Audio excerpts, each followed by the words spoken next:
ছিল তারা জান্নাত থেকে সুবহানাল্লাহ।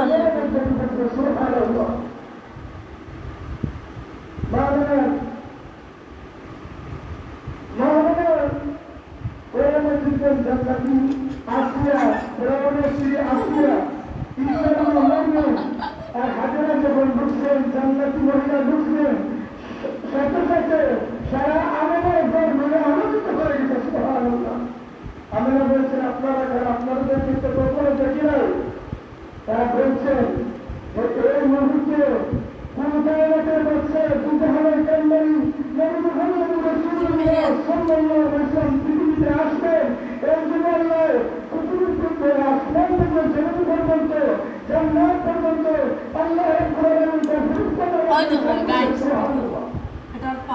জান্নাতকে সাজিয়েছেন আসমান জমিন সব কিছু সাজিয়েছেন কার জন্য বলেন না কার জন্য?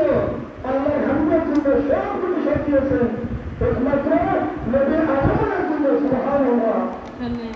আমরা রাসূলের আগমন হয়েছে যেদিন দারুল রবিউল আউয়াল যে মূর্তি কাবা শরীফের পূজা ছিল 360টা মূর্তি যেগুলির মধ্যে তারা প্রতিদিন একটা করে পূজা